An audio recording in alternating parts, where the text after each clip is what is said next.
പുതിയ വഖഫ് ബില്ല് എന്ന് പറയുന്നത് ഒരു പ്രത്യേക കമ്മ്യൂണിറ്റിയെ ടാർഗറ്റ് ചെയ്ത് ഒരു പ്രത്യേക മൈൻഡ് സെറ്റോടുകൂടി വഖഫിന്റെ ബില്ല് വന്നു എന്നുള്ളതാണ് രാഷ്ട്രീയമായി ഇതേറെ ചർച്ച ചെയ്തത്. അതിന് ചില പ്രത്യേകമായ രാഷ്ട്രീയമായ പശ്ചാത്തലങ്ങളുണ്ട്. കഴിഞ്ഞ 10 കൊല്ലക്കാലത്തെ നരേന്ദ്രമോദിയുടെ ഭരണം എന്ന് പറയുന്നത് തന്നെ ഒരു കമ്മ്യൂണിറ്റിയെ ടാർഗറ്റ് ചെയ്ത ഒരുപാട് സംഭവവികാസങ്ങൾ നമ്മുടെ മുമ്പിലൂടെ കടന്നുപോയിട്ടുണ്ട്. ഒന്നാമത്തെ പൗരത്വ ബില്ലുമായി ബന്ധപ്പെട്ട വിഷയം രാജ്യം ഒട്ടേറെ സമര സംരംഭങ്ങൾക്ക് സാക്ഷിയായി.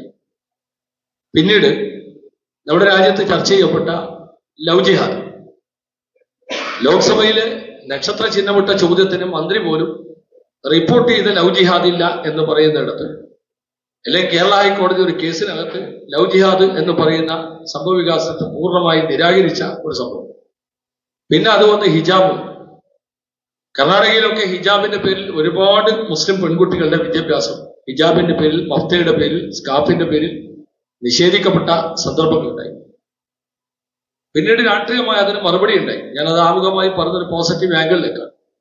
കർണാടകയിലെ തെരഞ്ഞെടുപ്പിൽ ഗുൽബർഗിൽ ഫാത്തിമ ജയിക്കുന്നത് മഫ്ത ഇട്ട് സ്കാഫ് ഇട്ടിട്ടാണ്. പിന്നെ നമ്മുടെ നാട്ടിൽ ഹലാൽ ഫുഡ് വിഷയമുണ്ടായി.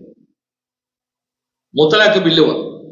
രാജ്യത്ത് വിവിധങ്ങളായ സിവിൽ നിയമങ്ങൾ അംഗീകരിക്കുന്ന ഒരുപാട് മതങ്ങളും ജാതികളും ഉപജാതികളും ഉണ്ട്. പക്ഷേ മുസ്ലിം കമ്മ്യൂണിറ്റിയിലെ തലാക്ക്, ട്രിപ്പിൾ തലാക്ക്, കമ്പാർട്ട്മെന്റ് തലാക്ക് അത് ക്രിമിനൽ കുറ്റമായി കൊണ്ടുവരുന്ന ബില്ലും ഇന്ത്യയിൽ ഈ മോഡിയുടെ ഭരണകാലത്തുണ്ട്. ഏക സിവിൽ കോഡ് തന്നെ ചില സംസ്ഥാനങ്ങളിൽ നടപ്പിലാക്കിയ സംഗതികൾ നമ്മൾ വാർത്തയിലൂടെ കാണുകയാണ്. ഇത്തരം സംഭവ വികാസങ്ങളൊക്കെ രാഷ്ട്രീയ പശ്ചാത്തലമായി നിൽക്കുന്ന 10 കൊല്ലക്കാലത്തെ മോഡി ഭരണത്തിനിടയിൽ മൂന്നാമത്തെ മോഡി ഗവൺമെന്റാണ് ഈ ബില്ല് ഇപ്പൊ പുറത്തുവന്നത്. പ്രത്യേകിച്ച് നമ്മുടെ രാജ്യത്തെ ഇന്ത്യയിലെ പൊളിറ്റിക്സ് ആർട്ട് ഓഫ് പോസിബിൾ സാധ്യതയുടെ കരയിൽ മോഡി ഒരു ഹൈന്ദവ പശ്ചാത്തലം ഉണ്ടാക്കി രാജ്യത്ത് അധികാരം നിലനിർത്താൻ ശ്രമിക്കുന്നു എന്നുള്ളത് ആമുഖമായി നമ്മൾ പഠിക്കേണ്ടത്. ഒന്നാമത്തെ മോഡിയുടെ വരവ് ഹർ മോഡി ഗർഗർ മോഡി എന്ന് പറയുന്ന ഹൈന്ദവ ഭക്തിയോടുകൂടിയുള്ള ഒരു മുദ്രാവാക്യത്തിന്റെ പശ്ചാത്തലം. രണ്ടാമത് കേദാർനാഥ് ഗുഹയിൽ ധ്യാനമിരുന്ന് അത്തരം ഒരു പശ്ചാത്തലം ഒരുക്കിക്കൂട്ടിയാണ്. മൂന്നാമത് ഏക് ബാർ 400 എന്ന് പറഞ്ഞ് മൂന്നാമത് മോഡി അധികാരത്തിൽ വന്നപ്പോഴാണ് ഒരു ഗവൺമെന്റിന്റെ ഹണിമൂൺ കാലം പൂർത്തീകരിക്കുന്നതിന് മുമ്പ് തന്നെ ഈ ബില്ല് പ്രത്യക്ഷപ്പെടുന്നത്, ഈ ബില്ല് പ്രസവിക്കപ്പെടുന്നത്. ഈ ബില്ല് യഥാർത്ഥത്തിൽ വളരെ പെട്ടെന്ന് ആലോചിച്ചുണ്ടായതല്ല. രണ്ടാം മോഡി ഗവൺമെന്റ് കാലത്ത് തന്നെ അശ്വിനി ഉപാധ്യായ എന്ന് പറഞ്ഞ RSSന്റെ ഒരു സീനിയർ ലോയർ ഈ ബില്ല് 1995 ആക്ട് റദ്ദ് ചെയ്യണമെന്ന് പറഞ്ഞ് സുപ്രീം കോടതിയിൽ അപ്രോച്ച് ചെയ്തു. പക്ഷെ സുപ്രീം കോടതി ആ കേസ് തള്ളിക്കളഞ്ഞു. പിന്നെ രാജ്യസഭയിൽ ഹർനാഥ് സിംഗ് എന്ന് പറഞ്ഞ BJPയുടെ ഒരു MP ഒരു പ്രൈവറ്റ് മോഷൻ കൊണ്ടുവന്നു. അതും അന്ന് ഭൂരിപക്ഷം കിട്ടാതെ ആ പ്രമേയം പുറത്തുപോയി. അപ്പൊ രണ്ടാം മോഡി കാലത്ത് തന്നെ യഥാർത്ഥത്തിൽ വഖഫുകളെ ടാർഗറ്റ് ചെയ്ത് ഒരു സംഗതി മോഡി ഗവൺമെന്റിന്റെ അല്ലെങ്കിൽ RSSന്റെ സംഘികളുടെ മൂശയിൽ വാർത്തെടുക്കുന്ന രൂപത്തിൽ, ഗർഭപാത്രത്തിൽ ജനനം വരുന്ന രൂപത്തിലേക്ക് സംഗതികൾ വന്നിട്ടുണ്ട്. പക്ഷെ ഈ മോഡി ഗവൺമെന്റ് വന്നപ്പോ ഈ ബില്ല് പ്രത്യക്ഷപ്പെടുകയാണ്, പുറത്തു വരികയാണ്. ഇതിനകത്ത് അപകടകരമായ എന്തൊക്കെ സംഗതികൾ ഉണ്ടെന്നാണ് നമ്മൾ ആലോചിക്കേണ്ടത്. ഈ ബില്ല് വരുന്നതിന് മുമ്പ് ഈ ബില്ല് മൂന്നാമത്തെ മോഡി ഗവൺമെന്റ് വന്നപ്പോൾ ബില്ല് പാർലമെന്റിൽ വന്നപ്പോൾ ആദ്യത്തെ ഡിബേറ്റിൽ നിങ്ങൾ ശ്രദ്ധിച്ചു കാണും. ഇതിന്റെ ബില്ലിന്റെ എല്ലാ പ്രൊവിഷനിലേക്ക് ആളുകൾ കടന്നു വരുന്നതിന് മുമ്പ് തന്നെ ചർച്ചയിൽ ചില ചോദ്യങ്ങളൊക്കെ രൂപപ്പെട്ടു. ഒന്ന്, പാർലമെന്റിൽ കനിമൊഴിയെ പോലുള്ള MP പറഞ്ഞത് ഇത് ഇന്നേ ദിവസം ഈ ബില്ല് പ്ലേസ് ചെയ്ത ദിവസം ഇതൊരു ദുഃഖദിനമാണ്, ഒരു പ്രത്യേക കമ്മ്യൂണിറ്റിയെ ടാർഗറ്റ് ചെയ്യാൻ. ജോൺ ബ്രിട്ടാസിനെ പോലുള്ള ആളുകൾ ഇത് പ്രാകൃതമായ യുഗത്തിലേക്കുള്ള യാത്രയാണ്. KC വേണുഗോപാലിനെ പോലെ, പ്രേമചന്ദ്രനെ പോലുള്ള ആളുകൾ എന്തിനാണ് ഒരു മുസ്ലിം സമുദായത്തിന്റെ വഖഫ് പരിരക്ഷിക്കുന്ന ബോർഡിനകത്ത് നോൺ മുസ്ലിം ഇൻക്ലൂഷൻ, കുറെ ചോദ്യങ്ങൾ വന്നു. പക്ഷെ ആ ചർച്ചന്റെ അവസാനം ഞാൻ ഓർമ്മിക്കുന്ന TDPയുടെ MP there is some misconception, ഒരു വാക്ക് അങ്ങനെ ഉപയോഗിച്ചത്, ചില തെറ്റിദ്ധാരണകൾ ഉണ്ടാവും. ജോയിന്റ് പാർലമെന്ററിക്ക് വിടണം എന്ന് പറഞ്ഞു JPCക്ക്. ഈ JPC എന്ന് പറഞ്ഞത് നിങ്ങൾ മനസ്സിലാക്കുകയാണ്. ജോയിന്റ് പാർലമെന്ററി കമ്മിറ്റി എന്ന് പറഞ്ഞത് ഇന്ത്യയുടെ പാർലമെന്ററി പ്രൊസീഡിങ്സിന്റെ ഇരു സഭകളിലെയും ചരിത്രമെടുത്ത് പരിശോധിച്ചാൽ പല JPCകളും നമ്മൾ കണ്ടിട്ടുണ്ട്. ഇപ്പൊ തന്നെ നമ്മുടെ രാജ്യത്ത് ഒരു JPC നടക്കുന്നുണ്ട്. ആ JPC നമ്മുടെ പാർലമെന്റ് സീറ്റ് വർദ്ധിപ്പിക്കുന്നതിനെ സംബന്ധിച്ചുള്ള JPC ഒരു ഭാഗത്ത് നടക്കുന്നത്. നേരത്തെ ബൊഫേഴ്സ് സംബന്ധിച്ച് രാജീവ് ഗാന്ധിക്കെതിരെ JPC ഉണ്ടായിട്ടുണ്ട്. നമ്മുടെ രാജ്യത്ത് പല JPC വരുമ്പോൾ അതിന്റെ മാനദണ്ഡം എന്ന് പറയുന്നത് ഇരു സഭകളിലും പ്രാതിനിധ്യമുള്ള പാർട്ടികളുടെ അംഗങ്ങൾ ഉൾക്കൊള്ളുന്നതാണ് JPC. പക്ഷെ ഈ JPCയുടെ ഒരു പ്രത്യേകത, ഇന്ത്യൻ പാർലമെന്റിനകത്ത് ഇരു സഭകളിലും പ്രാതിനിധ്യമുള്ള മുസ്ലിം ലീഗ് പോലത്തെ പാർട്ടികളുടെ പ്രതിനിധികളെ ഒഴിവാക്കി JPC വന്നു ജഗദാംബിക പാൽ ചെയർമാൻ. സാധാരണ JPC പഠനത്തിന് വേണ്ടിയാണ്. ഞാൻ എല്ലാ യോഗങ്ങളിലും പറയുന്ന സംഗതിയുണ്ട്, വഖഫ് സംബന്ധിയായ 4 JPCയുടെ മുമ്പാകെ കഴിഞ്ഞ 30 കൊല്ലക്കാലത്തിനിടയിൽ ഹാജരാവാൻ അവസരം കിട്ടിയ ഒരാളാണ് ഞാൻ. ഒന്നാമത് ഫറൂഖ് മരിക്കാർ വന്ന സമയത്ത് പോണ്ടിച്ചേരി മുഖ്യമന്ത്രി, അന്നൊന്നും ഇത്ര നിയമം കർക്കശമൊന്നുമില്ല. എങ്കിൽ പോലും അന്നത്തെ നിയമത്തിനനുസൃതമായി വികാസത്തിന്, വളർച്ചയ്ക്ക്, പരിഷ്കരണത്തിന് അനിവാര്യമായ സംഗതികൾ ഡിബേറ്റ് ചെയ്യും. പിന്നെ വന്നത് ഗുലാം നബി ആസാദ്. അന്ന് കോൺഗ്രസിന്റെ ടോപ്പ് ലെവൽ സെക്യൂരിറ്റിയിൽ നിൽക്കുന്ന ഒരു കാലത്താണ് ഗുലാം നബി ആസാദ് വരുന്നത്. ഗുലാം നബി ആസാദ് വന്ന് കാലിക്കറ്റ് കളക്ടറേറ്റ് ഉൾപ്പെടെ മതസംഘടനകളുടെയും പള്ളി ഭാരവാഹികളുടെയും വഖഫ് ബോർഡ് മെമ്പർമാരുടെയും മുത്തവല്ലിമാരുടെയും ഒക്കെ മീറ്റിംഗ് വിളിച്ചു ചേർത്ത് അതിനകത്ത് ഒരു വൺ ഡേ ഡിസ്കഷൻ മലബാറിൽ നടത്തിപ്പോയി. പിന്നെ വരുന്നത് റഹ്മാൻ ഖാനാണ്. റഹ്മാൻ ഖാൻ വരുമ്പോ ആസ് എ ബോർഡ് മെമ്പർ എന്നുള്ള നിലക്ക് റഹ്മാൻ ഖാന്റെ കൂടെ അന്ന് 21 പാർലമെന്റ് അംഗങ്ങളുണ്ട്. അന്ന് കേരളത്തിൽ 3 ദിവസം ഒന്നിച്ച് സഞ്ചരിക്കാൻ അനുഭവം ഉണ്ടായ ഒരാളാണ്. അപ്പൊ അങ്ങനെ JPC വന്ന് അന്ന് JPC കൊടുങ്ങല്ലൂർ, ചേരമാൻ, ജുമാ മസ്ജിദ്, ശബരിമല എല്ലായിടത്തും ഡിസ്കസ് ചെയ്ത് എറണാകുളം കളക്ടറേറ്റിൽ കേരളത്തിലെ 14 ജില്ലാ കളക്ടർമാരെ വിളിച്ച് വലിയ ഡിസ്കഷൻ നടന്നു. മാത്രമല്ല അത് സച്ചാർ കമ്മീഷന് അനുബന്ധമായിട്ടാണ്. അതാ സച്ചാർ പറയുകയാണ്, ഇന്ത്യയിലെ വഖഫ് ശാസ്ത്രീയമായി കാലോചിതമായി അത് ഉപയോഗപ്പെടുത്തിയാൽ ഇന്ത്യയിലെ മുസ്ലിം കമ്മ്യൂണിറ്റിന്റെ സകലമാന പ്രശ്നങ്ങൾക്കും പരിഹാരമാവുമെന്ന ആ ഒരു കണ്ടെത്തലിന്റെ ഭാഗമായിട്ടുള്ള ഒരു അന്വേഷണം ഉണ്ടായി പാർലമെന്റിൽ അവതരിപ്പിക്കപ്പെട്ടു. ശ്രദ്ധേയമായ സംഗതി എന്നറിയോ, BJPയുടെ MP ഉൾക്കൊള്ളുന്ന പാർലമെന്റിനകത്ത് റഹ്മാൻ ഖാന്റെ റിപ്പോർട്ട് അവതരിപ്പിക്കപ്പെട്ട് 2013 അമെന്റ്മെന്റ്, ആ 13 അമെന്റ്മെന്റ് ഒരു കൂട്ടിന്റെ വിയോജിപ്പില്ലാതെ പാസ്സായിട്ടുണ്ട് പാർലമെന്റ്. അതാണ് 3ാമത്തെ JPC. 4ാമത്തത് ജഗദാംബിക പാൽ. അദ്ദേഹം വന്നു, അദ്ദേഹം ചെയർമാനായി. അദ്ദേഹം ഇപ്പം സുപ്രീം കോടതിയിൽ കൊടുത്തിരിക്കുന്ന ഇന്ന് പത്രത്തിൽ വേറെ സംഗതികൾ കണ്ടു കാണും. സുപ്രീം കോടതി കൊടുത്ത അഫിഡവിറ്റ് പറഞ്ഞത് 36 സിറ്റിംഗ് നടത്തി 96 ലക്ഷം മെമ്മോറണ്ടങ്ങൾ പരിശോധിക്കപ്പെട്ടു. ഇതൊന്നും ഇല്ലാത്തതെന്ന് തെളിവാൻ പറയാം. ഞങ്ങൾ ഈ ജഗദാംബിക പാലിന്റെ സിറ്റിങ്ങിന് പോയ ആളുകളാണ്. 21 MP ഞങ്ങൾ ഫേസ് ടു ഫേസ് ഇരിക്കുകയാണ്. എല്ലാവരുടെ മുമ്പിലും മൈക്കൊക്കെ ഉണ്ട്. നമ്മൾ ഇരുന്നു ഇത് സംബന്ധിച്ച് 1, 2, 3, 4 എന്ന് പറഞ്ഞ് ഇതിനകത്ത് വരാൻ പോകുന്ന അപകടങ്ങളെല്ലാം ഒന്നൊന്നായി പ്ലേസ് ചെയ്തതിനു ശേഷം സ്വാഭാവികമായി ഒരു ലീഗൽ ബ്രേക്ക്, അങ്ങനെയാണല്ലോ നമ്മളൊന്ന് പറയുമ്പോൾ അതിന്റെ പ്ലസും മൈനസും ചർച്ച ചെയ്യും, അതിന്റെ പോസിറ്റീവും നെഗറ്റീവും ചർച്ച ചെയ്യും, അതിന്റെ മെറിറ്റും ഡീമെറിറ്റും ചർച്ച ചെയ്യും. പക്ഷേ എല്ലാം പ്ലേസ് ചെയ്ത് 1 അവർ കഴിഞ്ഞപ്പോൾ ജഗദാംബിക പാൽ എന്ന് പറഞ്ഞ ചെയർമാൻ ചോദിച്ച ഒറ്റ ചോദ്യം, വാട്ട് അബൌട്ട് ചെറായി? നിരാശാജനകമായി 1 മണിക്കൂർ ഈ 21 MP മുമ്പാകെ വഖഫ് ബോർഡിന്റെ ചെയർമാനും MLA, MP, മന്ത്രിമാരും ഇരുന്ന് നമ്മൾ വളരെ കൃത്യമായി സംഗതികൾ ബോധ്യപ്പെടുത്തിയപ്പോൾ അവരെ ഭാഗത്ത് നിന്ന് ഒറ്റ question, what about Cherai? Well planned ആയിരുന്നു. നേരത്തെ തന്നെ അവരെ മസ്തിഷ്ക പ്രക്ഷാളനം നടത്തി കേരളത്തിൽ നിന്ന് വരുന്ന ആളുകളോട് ചോദിക്കേണ്ട ചോദ്യം ഇത് മാത്രമാണ്, ചെറായിയെ കുറിച്ച് നിങ്ങൾക്ക് എന്ത് പറയാനുണ്ട്? ചെറായിയും നമ്മളെ ബില്ലുമായിട്ട് ഒരു ബന്ധമില്ലാത്തതാണ്. അതിപ്പോ അവര് തന്നെ ക്രിസ്ത്യൻ കമ്മ്യൂണിറ്റിനെ സമ്മതിക്കുന്നു, ഈ ബില്ല് കൊണ്ട് രക്ഷയില്ല. അത്രയും കഴിഞ്ഞു. നമ്മൾ 32 ഈ 21 MP നമ്മൾ ഇന്നലെ സുപ്രീം കോടതി കൊടുത്തതുപോലെയുള്ള ഒരു അഫിഡവിറ്റ് അവിടെ ഏൽപ്പിച്ചു വന്നു. പിന്നെ ഈ ബില്ല് വന്നു. ഇനി ഈ ബില്ല് പാർലമെന്റിൽ 60 വോട്ടിന്റെ ഭൂരിപക്ഷത്തിനും രാജ്യസഭയിൽ 40 വോട്ടിന്റെ ഭൂരിപക്ഷത്തിനും ഇത് പാസ്സായി. അതിൽ നിന്ന് തന്നെ ഒരു വ്യക്ത സംഗതിയുണ്ട്. ഇന്ത്യയിലെ മഹാഭൂരിഭാഗം ആളുകൾ ഈ ബില്ലിനെതിരാണ്. നിങ്ങൾ മനസ്സിലാക്കേണ്ടതാണ്. മഹാഭൂരിഭാഗം ആൾ 60-ന്റെയും 40-ന്റെയും ഭൂരിപക്ഷത്തിനായി സാധനം പാസ്സാവുന്നത് ഇന്ത്യയിലെ ഒരു പ്രത്യേക കമ്മ്യൂണിറ്റിക്കെതിരായി എന്ന് പറഞ്ഞത് ഇപ്പം കോടതിക്കകത്ത് വാദിക്കുകയാണ്. ഒരു മതത്തിനെതിരല്ല, മതപരമായ സ്വാതന്ത്ര്യത്തിനെതിരല്ല, വ്യക്തിപരമായ സ്വാതന്ത്ര്യത്തിനെതിരല്ല, മതസ്ഥാപനങ്ങളുടെ നിർമ്മാണത്തിനെതിരല്ല, ഇന്ത്യയിലെ കോൺസ്റ്റിറ്റ്യൂഷനിൽ ഒരു പ്രൊവിഷനും അറ്റാക്ക് ചെയ്യുന്നില്ല. ഇന്നിപ്പോ 1336 പേജ് ഞാൻ വരുമ്പോ അനസുമായിട്ട് കാറിൽ സംസാരിക്കരുത്. ആ അഫിഡവിറ്റിലൊക്കെ പറഞ്ഞ കണ്ടന്റ് ചെന്നാൽ ഇത് ഒരു കോൺസ്റ്റിറ്റ്യൂഷൻ റൈറ്റിനെ ഡിപ്രൈവ് ചെയ്യുന്ന ഒരു സംഗതിയില്ല. പക്ഷെ ഈ ബില്ലിന്റെ താഴെത്തട്ടിലേക്ക് പോകുമ്പോൾ ഇന്ത്യയിൽ പണ്ട് CH ചൂണ്ടിക്കാൻ നഗരാന്തരങ്ങളിലും ഗ്രാമാന്തരങ്ങളിലും കലാപം ഉണ്ടാവുന്ന ഒരു ഡൗട്ടുമുണ്ട്. ഒരു പൗരത്വ ബില്ല് പോലെ അല്ലെങ്കിൽ ഇന്ത്യൻ മുസ്ലിം കമ്മ്യൂണിറ്റി ഇക്കാലം അത്രയും ഫേസ് ചെയ്ത രാഷ്ട്രീയമായ മറ്റു പ്രശ്നങ്ങളെക്കാൾ ഇത് വ്യത്യസ്തമാണ്. ഞാൻ ഓരോന്നായി പറയാം, വളരെ ഷോർട്ട് ചെയ്ത് ഇവരൊക്കെ സംസാരിക്കാം. ഒന്നാമത്തെ സംഗതി ആക്ടിനകത്ത് ഡെഫിനിഷൻ ഓഫ് വഖഫ് നിർവചനം. യഥാർത്ഥത്തിൽ ഷറയിൽ അലിമികളുമായി ഡിസ്കസ് ചെയ്യുമ്പോൾ അവർ പറഞ്ഞത് ഷറയിലെ വഖഫ് എന്ന് പറഞ്ഞാൽ വാക്കാൽ വഖഫ് ഉണ്ട്. അതിന് കാരണമുണ്ട്. അള്ളാഹുവിന്റെ ഹബീബായ റസൂൽ കരീം സല്ലല്ലാഹു അലൈഹി വസല്ലമയുടെ കാലത്ത് ഇതുപോലെ കലമും എഴുത്തും കടലാസും ഇല്ലാത്തൊരു കാലത്ത് അന്ന് വാക്കിന് ഇതിനേക്കാളും വിശ്വാസമുള്ള ഒരു കാലമുണ്ട്. വാക്കിന് അന്ന് ശറയിൽ വാക്കാൽ വഖഫേ ഉള്ളൂ. പക്ഷേ നമ്മുടെ രാജ്യത്തിലെ നിയമത്തിൽ ഓറൽ വഖഫ്, യൂസർ വഖഫ്, ഡോക്യുമെന്ററി വഖഫ്, 3 വഖഫുണ്ട്. വാക്കാലുണ്ട്, ഉപയോഗത്താലുണ്ട്, രേഖകളാലുണ്ട്. പുതിയ നിയമത്തിൽ ഓറൽ വഖഫ് ഇല്ല, യൂസർ വഖഫ് ഇല്ല. ഇപ്പൊ ഗവൺമെന്റ് പറയല്ലേ, ഇപ്പൊ കോടതി ചോദിച്ചു, നിങ്ങൾ ശ്രദ്ധിച്ചല്ല, കോടതി ചോദിച്ചു 13-ാം നൂറ്റാണ്ട് മുതൽ 14-ാം നൂറ്റാണ്ട് മുതൽ ഉപയോഗപ്പെട്ട വഖഫിന് വേണ്ടി ആധാരങ്ങൾ എവിടെയാ നോക്കി അടക്കാന്ന് ചോദിച്ചപ്പോ സെൻട്രൽ ഗവൺമെന്റിന് വേണ്ടി എപ്പിയർ ചെയ്ത തുഷാർ മേത്തക്ക് നോ ആൻസർ ഉണ്ടാകുന്നില്ല. പക്ഷെ കോടതിയിൽ പ്രതീക്ഷയില്ലാത്തത് എസ് എ ലോയർ പറയാൻ പാടില്ല. പക്ഷെ കോടതിയിലേക്ക് പ്രതീക്ഷ ഉണ്ടോ ഇല്ലെന്നുള്ളത് ബാബരി ഇഷ്യൂ ഒക്കെ പറഞ്ഞ പോലത്തുള്ള ചില സംഗതികളുണ്ട്. കോടതിയിലെ പ്രതീക്ഷ എന്ന് പറയുന്നത് വേറെ സംഗതി കിടക്കാണ്. അതേ കോടതി തന്നെ പിന്നെ ചോദിക്കുന്നത് പിന്നെ കപിൽ സിബലിനോട്, അശോക് ദിവാനോടൊക്കെ ചോദിക്കുന്ന ഒരു ചോദ്യമുണ്ട്. എന്താ അറിയോ, ചില യൂസർ വഖഫുകളെ സംബന്ധിച്ച് തർക്കങ്ങളുണ്ടല്ലോ, അത് പരിഹരിക്കാനുള്ള മെക്കാനിസം ഉണ്ട്. മനസ്സിലല്ലോ, ബാലൻസ് ചെയ്ത ചോദ്യമാണ്. അപ്പൊ യൂസർ വഖഫ് എന്ന് പറയുന്നത് പലയിടങ്ങളിലും പ്രശ്നമാണ്. ഇപ്പൊ തന്നെ ഞാൻ പറയാം, ഞാൻ ഈ 10-30 കൊല്ലക്കാലമായി ഇത് കൊണ്ടു നടക്കുന്നുണ്ട്.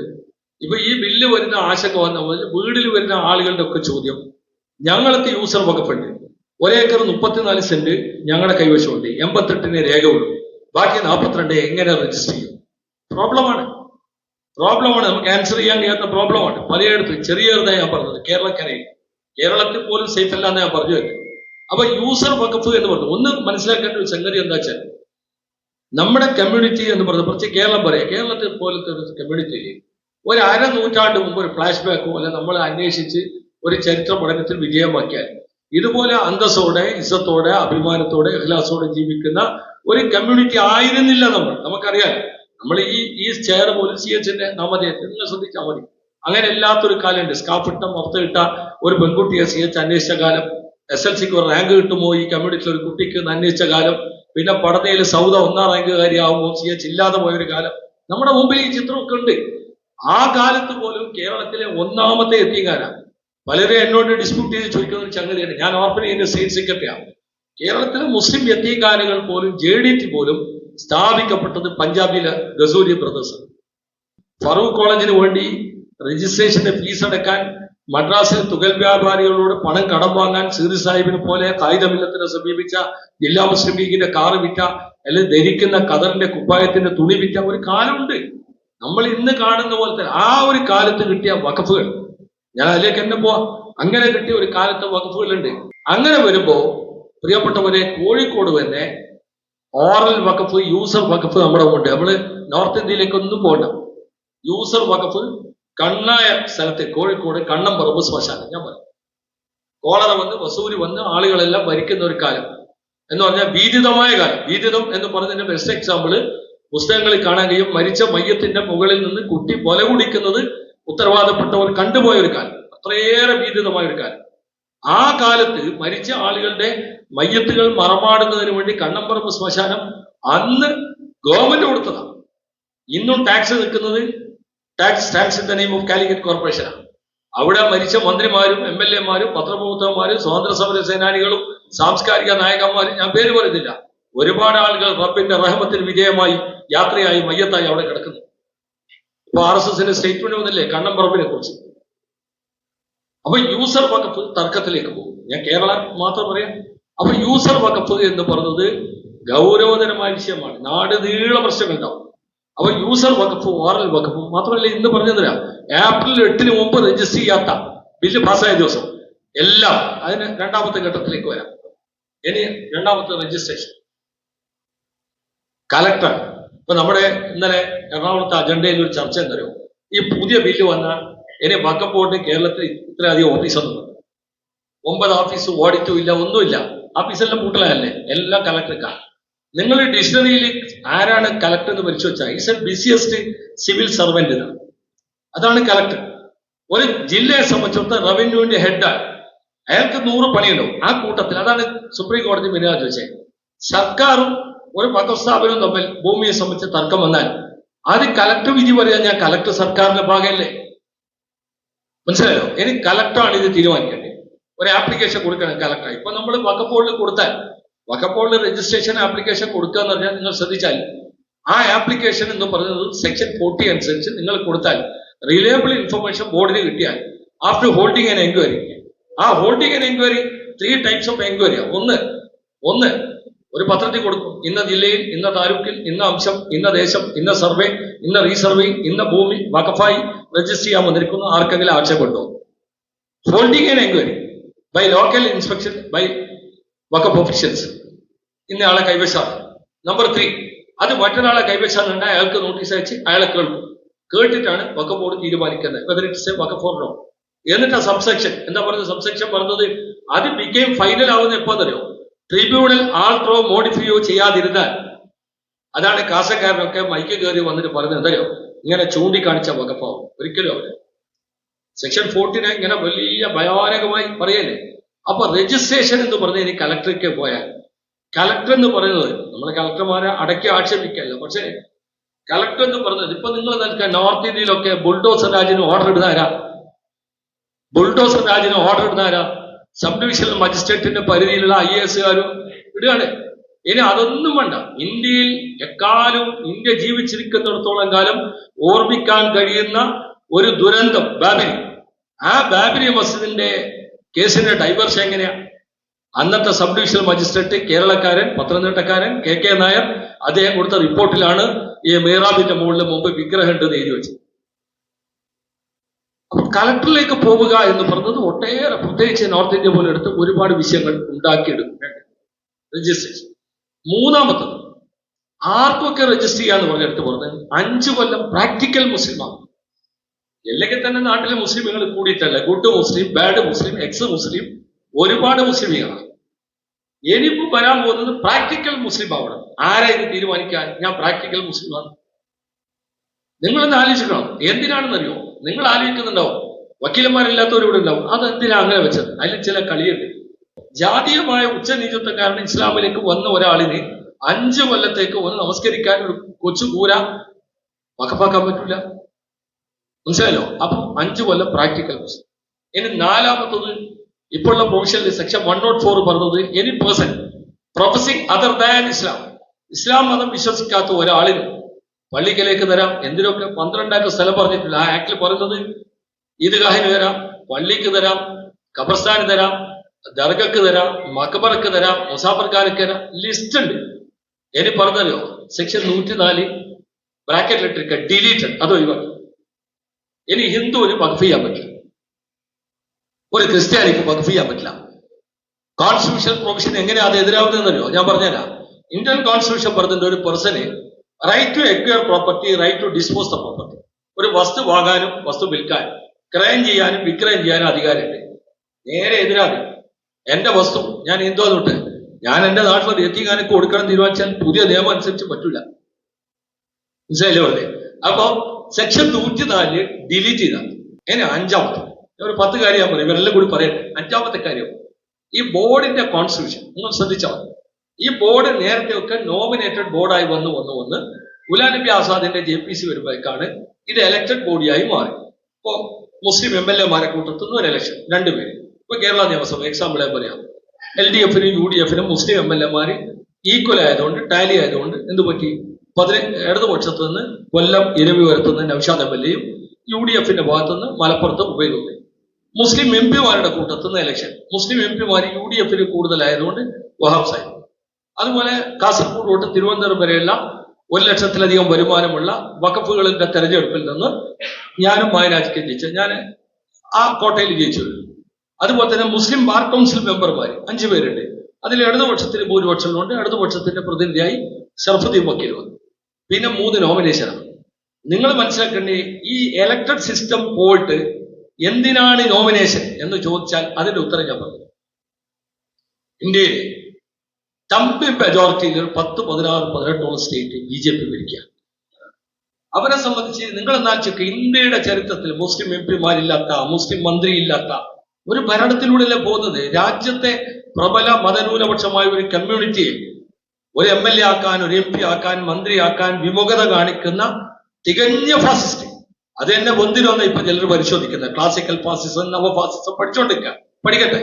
പക്ഷേ അങ്ങനെ തികഞ്ഞ ഫാസിസം, ആ ഫാസിസ്റ്റുകൾക്ക് ഈ കോട്ടയിൽ തെരഞ്ഞെടുത്ത് വരാൻ ഒരു സ്റ്റേറ്റിൽ MLA ഉണ്ടാവില്ല, MP ഉണ്ടാവില്ല. അപ്പൊ എന്തറിയോ, അതുകൊണ്ട് ചെയ്ത പണി എന്താ പറഞ്ഞാൽ 2 ഹിന്ദുക്കൾ നിർബന്ധമായി വേണമെന്ന് പറഞ്ഞതിന് പുറമെ മുസ്ലിം ആയിരിക്കണം എന്നുള്ളിടത്ത് അതൊക്കെ എടുത്തു കളഞ്ഞു. അതിന്റെ അർത്ഥം ഇല്ലെങ്കിൽ വേണ്ട. അങ്ങനെ വന്നാൽ UP-യിൽ അവരുദ്ദേശിക്കുന്ന സ്റ്റേറ്റിലൊക്കെ മാക്സിമം 8-9 പേർ നോൺ മുസ്ലിം ആവും ബോർഡിനകത്ത്. വഖഫ് ബോർഡിനകത്ത് 9 പേരെങ്കിൽ വരാനുള്ള സകലമായ സാധ്യത. അതാണ് ഈ ബോർഡിന്റെ കമ്പോസിഷൻ, ബോർഡിന്റെ ഘടനക്കകത്ത് വരും. പിന്നെ CEO, ചീഫ് എക്സിക്യൂട്ടീവ് ഓഫീസർ, ഗവൺമെന്റിന്റെ ക്യാബിനറ്റ് റാങ്കുള്ള സെക്രട്ടറി റാങ്കുള്ള ഒരാളിനെ തെരഞ്ഞെടുക്കണം, മുസ്ലിം ആയിരിക്കണം. അതിന്റെ ഒരു തിയറി ഉണ്ട്, ഒരു മെക്കാനിസം. എന്താ മെക്കാനിസം? നമ്മൾ ബോർഡ് യോഗം ചേർന്ന് 2 പേരെ, സെക്രട്ടേറിയറ്റ് റാങ്കിലുള്ള 2 പേരെ നമ്മൾ ഗവൺമെന്റിലേക്ക് അയക്കണം. അതിൽ നിന്ന് പിക്ക് ആൻഡ് ചൂസ്, ഗവൺമെന്റ് ഒരാളെ സെലക്ട് ചെയ്ത് ഇങ്ങോട്ട് അയക്കണം. നമ്മൾ 2 പേരെ അയച്ചാൽ ആ മുസ്ലിം പോയി, ഇനി ആരും ആവാം. ഞാൻ ഈ പറയുന്ന വിഷയം എന്താ വെച്ചാൽ, എന്തിനാണ് ഇങ്ങനെ ഘടനയിൽ മാറ്റം വന്നതെന്ന് പറഞ്ഞാൽ നിങ്ങൾക്ക് വളരെ എളുപ്പമാവും. നിങ്ങൾ ഓർമ്മിക്കുന്നുണ്ടാവും, വഖഫിലെ നിയമനങ്ങൾ PSCക്ക് വിടണം എന്ന് പറഞ്ഞ് കേരള ഗവൺമെന്റ് ബില്ല് പാസാക്കി. ഡിസെന്റ് ചെയ്ത ആളാണല്ലോ ഞാൻ അതിലൊരു അനുഭവം പറയാം. അന്ന് ഡിസെന്റ് ചെയ്തപ്പോ കേരളത്തിലെ വലിയ സമുദായ രംഗത്തെ പല ബുദ്ധിജീവികൾ, ഞാൻ ആ സംഘടനയൊന്നും പറഞ്ഞില്ല, പലരും എന്നെ വിളിച്ചു ചോദിച്ചു, നല്ല കാലിബറുള്ള ആളുകൾ വഖഫിലേക്ക് വരും, എന്തിനാ ഡിസെന്റ് ചെയ്തെന്ന് ചോദിച്ച സമുദായത്തിലെ അതിപ്രഗത്ഭരായ ചാനൽ ചർച്ചയിലൊക്കെ പങ്കെടുക്കുന്ന വലിയ തലവട്ടപ്പന്മാരുണ്ടായി. ഞാൻ അന്ന് പറഞ്ഞൊരു സംഗതി, ഒന്ന്, ആക്ട് വരുന്നത് അപ്പോയിന്റ്മെന്റ് അതോറിറ്റി ബോർഡാണ്. ഒന്ന്. രണ്ടാമത്തെ സംഗതി, ഇപ്പൊ റിസർവേഷൻ എന്ന് പറഞ്ഞത് നമ്മളൊക്കെ ഫൈറ്റ് ചെയ്ത് നീണ്ട ഫൈറ്റ്, അത് നെട്ടൂരിന്റെ കമ്മീഷൻ റിപ്പോർട്ട് മാത്രമല്ല, പിന്നെ വന്ന സാവങ്കുൾ സാഹിബ് അടക്കമുള്ള ബാക്ക്ലോഗ് കണ്ടെത്തിയ ഇതനുസരിച്ച് നിൽക്കുമ്പോൾ ആരെങ്കിലും ഒരാള് സജാർ കമ്മീഷന്റെ റിപ്പോർട്ടിൽ, പാലോളി കമ്മീഷൻ റിപ്പോർട്ടിൽ ഹൈക്കോടതി പോയിട്ട് 50-50, 80-20 പോയിട്ട് 50-50 വന്ന പോലെ PSCയുടെ വഖഫിന്റെ നിയമനം PSCക്ക് വിട്ടെടുത്ത് മുസ്ലിം കമ്മ്യൂണിറ്റിക്ക് മാത്രം കൊടുത്താൽ പോരാ എന്ന് പറഞ്ഞാൽ, കോടതി എന്തെങ്കിലും നെഗറ്റീവായി പറഞ്ഞാൽ ഇന്നത്തെ റൊട്ടേഷനിലെ 12-ൽ 1 തീർച്ചു. നിങ്ങൾ കാൽക്കുലേറ്റ് ചെയ്താൽ നിങ്ങൾക്ക് കണക്ക്. ഇപ്പൊ ഓപ്പൺ പൂളാണ്. ഇപ്പൊ 8 ഓഫീസിൽ 200 പോസ്റ്റ് എന്ന് പറഞ്ഞാൽ ഓപ്പൺ പൂളാ, മുസ്ലിം കമ്മ്യൂണിറ്റിക്ക് മാത്രമാണ്. ഇത് മറ്റതിന്റെ കൂടെ ക്ലബ് ചെയ്താൽ, മെർജ് ചെയ്താൽ 1 പോസ്റ്റ് മിനിമം നഷ്ടപ്പെടും. അത് പിന്നെ അത് പഠിച്ചിട്ട് ആളുകൾ, നമ്മുടെ മെക്കയുടെ അലിസാഹിബിനെ പോലുള്ള ആളുകളൊക്കെ you are correct, no doubt എന്ന് പറഞ്ഞപ്പോഴാണ് ആളുകൾക്ക് അത് ബോധ്യമായി. രണ്ടാമത്തെ. മൂന്നാമത്തെ സംഗതി പൊളിറ്റിക്സ് ആണ്. കേരളം പോലുള്ള ഒരു സംസ്ഥാനത്ത് ഇത് PSCക്ക് വിടാൻ തീരുമാനം എടുത്താൽ ഇത് മാതൃകയായി മറ്റ് സംസ്ഥാനങ്ങൾ ഞാൻ അണ്ടർലൈൻ ചെയ്തു. അതുകൊണ്ടാണ് നിയമസഭയിൽ പാസാക്കിയ ബില്ല് ഇതിന്റെ ഗൗരവം മനസ്സിലാക്കി മുഖ്യമന്ത്രി എന്നെ ഇടപെട്ട് ബില്ല് വിട്ടുപോയി. അപ്പൊ അതുപോലെ ഈ ബോർഡിനകത്ത് പൂർണ്ണമായി വരിക, CEO ഇങ്ങനായി വരിക എന്നൊക്കെ പറയുന്നത് എവിടെയാ നമ്മൾ നിൽക്കുന്നത്? നിങ്ങൾ എന്നാലും ചുറ്റി ഇതിലെ അമെന്റ്മെന്റിൽ വരുന്ന 7ാമത്തെ ഒരു അപകടം സർവേ കമ്മീഷൻ എടുത്താണ്. സർവേ കമ്മീഷൻ മൻമോഹൻ സിംഗിന്റെ കാലത്ത് പുതിയ വളരെ ന്യൂലി മോഡേൺ ആയിരിക്കുന്ന ഗൂഗിൾ സർവേ ഉൾപ്പെടെ നഷ്ടപ്പെട്ട ഇന്ത്യയിൽ ഒരു മാപ്പ് വരച്ച് ആ മാപ്പിനകത്ത് ജില്ല, ഫർഗാന, താലൂക്കൊക്കെ തിരിച്ച്, അംശദേശം തിരിച്ച്, പ്രത്യേകമായി കളർ തിരിച്ച് അതിനെ വഖഫ് മാപ്പ് ഉണ്ടാക്കുന്ന പണിയുടെ പകുതിയിലധികം വർക്ക് നടന്നുകൊണ്ടിരിക്കുമാണ് സർവേ പോവുകയാണ്. ഇനി കളക്ടർ തീരുമാനിച്ചേ എന്തിനാ ഈ സർവേ പോകുന്നത് അറിയോ? വളരെ എളുപ്പമാണ്. ഇപ്പൊ നിങ്ങൾ ആലോചിച്ചാൽ മതി. ഇപ്പം തന്നെ ആരാധനാലയ സംരക്ഷണ നിയമം ഇന്ത്യൻ പാർലമെന്റിനകത്ത് ബാബരി മസ്ജിദ് തകർത്ത്, ബാബരി മസ്ജിദിന്റെ മോന്തായം ഈ RSSകാരും വിശ്വ ഹിന്ദു പരിഷത്തുകാരും ഒക്കെ തകർത്തപ്പോ ഇന്ത്യയിൽ ഒരു ആരാധനാലയത്തിന് ഇനി ഭാവിയിൽ തർക്കം വരാതിരിക്കാനാണ് നമ്മളെ ഈ ആരാധനാലയ സംരക്ഷണ നിയമം പാർലമെന്റ് പാസാക്കിയത്. 3-4 വകുപ്പുള്ളൂ, 5 വകുപ്പുള്ളൂ. എന്താ അതിനകത്ത് പറഞ്ഞ? എക്സെപ്റ്റ് ബാബരി മസ്ജിദ്, ബാബരി പള്ളി, ബാബരി ഒരു പരേറ്റ് രാമജന്മഭൂമി, ബാബരി രാമജന്മഭൂമി ഇഷ്യൂ വെച്ച് ഇനി ഒരു ആരാധനാലയത്തെ സംബന്ധിച്ചും ഒരു ഡിസ്പ്യൂട്ടും ഒരു സിവിൽ കോടതി നോട്ട് ടു എന്റർടൈൻ സ്വീകരിക്കാൻ പാടില്ല. വളരെ കൃത്യമായി 47 ഓഗസ്റ്റ് 15 അടിസ്ഥാന ദിനമാണ്. അന്ന് ആരുടെ കയ്യിലാണ്? ഹിന്ദുക്കളുടെ കയ്യിലാണെങ്കിൽ അമ്പലമായി, ക്രിസ്ത്യാനികളുടെ കയ്യിലാണെങ്കിൽ ചർച്ചായി, സിഖുകാരുടെ കയ്യിലാണെങ്കിൽ ഗുരുദ്വാരയായി നിൽക്കട്ടെ. പക്ഷെ ഇപ്പൊ എന്താ സംഭവിച്ചത്? ഇപ്പൊ കഴിഞ്ഞ ഒരു 3-4 കൊല്ലം കൊണ്ട് കാശിയില്, വാരാണസിയില്, ജ്ഞാൻവാപ്പിയില്, സമ്പലില്, അജ്മീറില് എവിടെയാ ബാക്കിയാവാത്തെ? മധുരയിൽ എല്ലാ സിവിൽ കോടതിയിലും കേസ് വരുന്നത് മാത്രമല്ല എല്ലാ സിവിൽ കേസുകളും സ്വീകരിക്കപ്പെടുകയാണ്. സ്വീകരിക്കുന്നത് മാത്രമല്ല ഖനന അനുമതി കൊടുക്കാണ്. അവസാനം ഇപ്പൊ സുപ്രീം കോടതി ഇടപെട്ടിട്ടാണ് സ്റ്റേ ചെയ്തത്. സുപ്രീം കോടതി പറഞ്ഞു ആ നിയമത്തിനെതിരാണ്. പാർലമെന്റ് പാസാക്കിയ ഒരു നിയമത്തെ ഡൈവേർട്ട് ചെയ്ത്, ബൈപ്പാസ് ചെയ്ത്, ഹൈജാക്ക് ചെയ്ത് പോവല്ല, നിർത്തിവെച്ചു.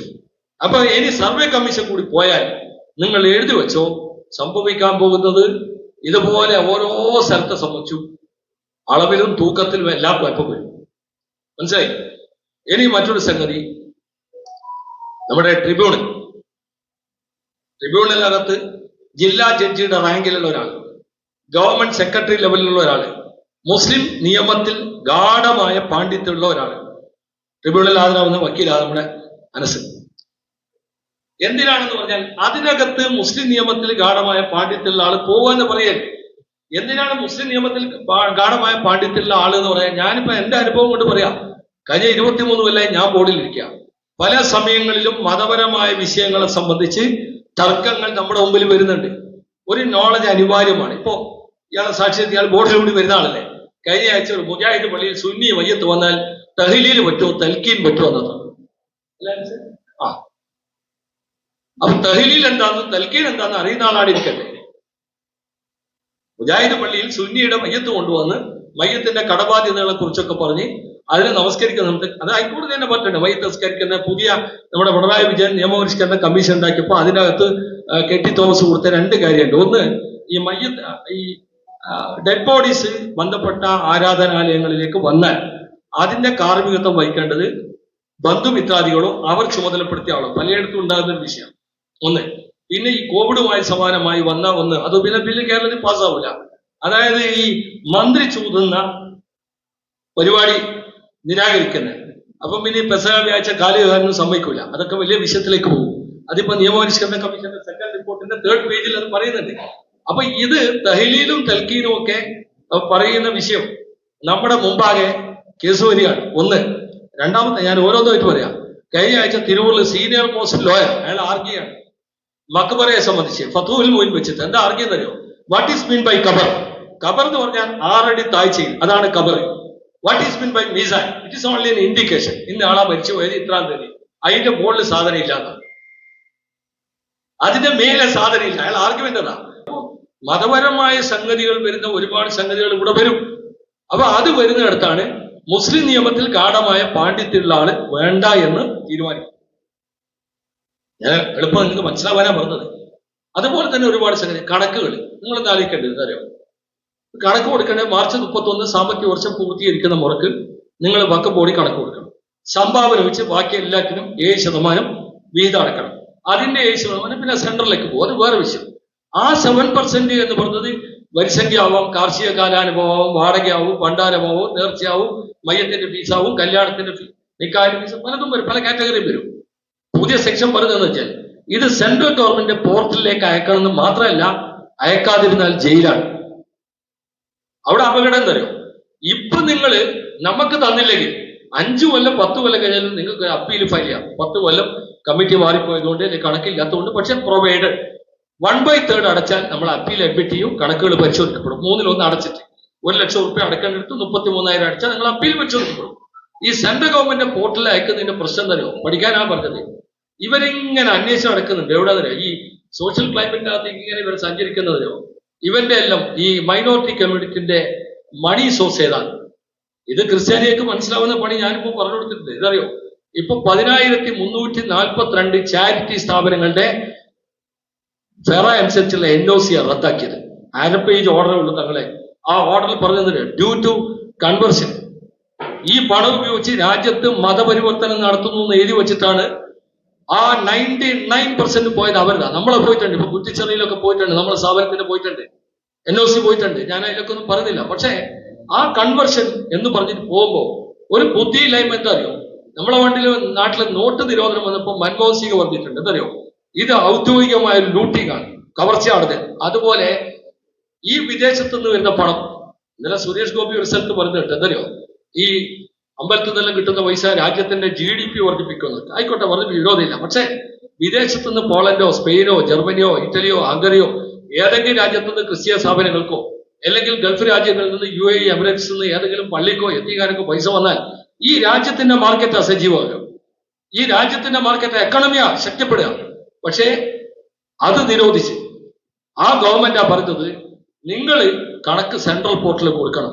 കൊടുത്താലുള്ള കുഴപ്പം പറഞ്ഞാൽ വിരൽ തുമ്പിലേക്ക് ഓരോ മാലിന്യം ഓരോ ജമാഅത്തിനും കണക്കും എത്തും. പിന്നെ ED NIയും പുറകെ വന്നോട്ടും.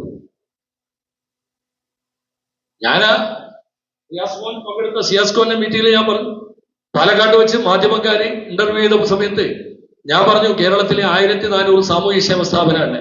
ആ സാമൂഹ്യ സേവ സ്ഥാപനത്തിൽ 400 സ്ഥാപനങ്ങൾക്ക് തലയെണ്ണി 1000 രൂപ ഗവൺമെന്റ് ഗ്രാന്റ് കിട്ടുന്നുള്ളൂ. 1000-ഓളം സ്ഥാപനങ്ങൾ, അനാഥകൾ, വൃദ്ധമന്ദിരങ്ങൾ, പീനൽ പാലിയേറ്റീവ്, അതുപോലെ ബെഗർ ഹോം, അവിടെയൊക്കെ താമസിക്കുന്ന ആളുകൾക്ക് ഗ്രാന്റ് ഇല്ലാതെ നടക്കാണ് എന്ന് പറഞ്ഞപ്പോ 3-ാം ദിവസം ഡൽഹിയിൽ നിന്ന് ഫോൺ വരുന്നേ.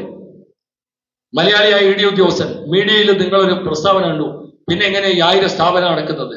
ചോദിച്ച് വരുന്നത്, അത് ഹിന്ദു ആയാലും ക്രിസ്ത്യാനി ആയാലും മുസ്ലിം ആയാലും അവർ ചോദിക്കുന്നത്, നിങ്ങൾക്ക് വിദേശത്തുനിന്ന് പണമുണ്ടോ? ഇവിടെ എങ്ങനെയാണ് അനാഥാലയങ്ങളും സാമൂഹ്യ സേവ സ്ഥാപനങ്ങളും ബെഗർ ഹോമും പെയിനൽ പാലിയേറ്റീവും 1100 ക്രിസ്ത്യൻ കമ്മ്യൂണിറ്റിന്റെയാ. ഞങ്ങളിപ്പോ ഇത് തൃശ്ശൂർ ബിഷപ്പ് ഹൗസിലും എറണാകുളത്തൊക്കെ ഇരുന്ന് ചർച്ച ചെയ്യുക. എന്തറിയോ, അവിടെയൊക്കെ ജനനത്തിനും മരണത്തിനും കല്യാണത്തിനും വീട്ടുകൂടലിനും വിവാഹ വാർഷികത്തിനും മരണത്തിനും ആണ്ടിനും ഒക്കെ ആളുകൾ കൊടുക്കുന്ന ഓഫറിംഗ. ഹൈക്കോടതി തന്നെ പറഞ്ഞല്ലോ, what is mean by offer and donation. ഉപാധിയുള്ളതും നിരുപാധികവും 2 കണ്ടീഷൻ ഉണ്ട്. അങ്ങനെ കിട്ടുന്നത് കൊണ്ടാണ് ഇത്തരം സ്ഥാപനം നടത്തുന്നത്. പക്ഷെ അവരെ അന്വേഷിക്കുകയാണ് എവിടെയാണ് ഇതുവരെ. അതുകൊണ്ടാണ് സെൻട്രൽ ഗവൺമെന്റ് പോർട്ടൽ കൊടുക്കാൻ. ഇനി റിമൂവൽ ഓഫ് മുത്തവല്ലി, അത് അതിനേക്കാൾ രസം. റിമൂവൽ ഓഫ് മുത്തവല്ലി എന്ന് പറഞ്ഞാൽ ഒരു മുത്തവല്ലിയെ എങ്ങനെ നീക്കം ചെയ്യാം? 1, രാജ്യം അദ്ദേഹത്തെ പാപ്പറായി പ്രഖ്യാപിക്കണം, അല്ലെങ്കിൽ മാനസികമായി വിഭ്രാന്തിക്ക് അടിമപ്പെട്ടു പോകണം, അതുമല്ലെങ്കിൽ ഒരു ക്രിമിനൽ കേസിൽ ശിക്ഷിക്കപ്പെടണം, അതുമല്ലെങ്കിൽ വഖഫ് ബോർഡിന്റെ ഏതെങ്കിലും നിർദ്ദേശങ്ങളെ തീരുമാനങ്ങളെ പൂർണ്ണമായി ലംഘിക്കുക എന്ന് പറയുന്ന അവസ്ഥ വേണം. പക്ഷെ അങ്ങനെ കുറേ കണ്ടീഷൻ ഉണ്ട്. അതിപ്പോ ഞാൻ പറയാം, എന്റെ മെമ്പർ ക്വാളിഫിക്കേഷനിലുണ്ട്. എന്റെ മെമ്പർ ക്വാളിഫിക്കേഷൻ ഇതൊക്കെ ബാധകമാണ്.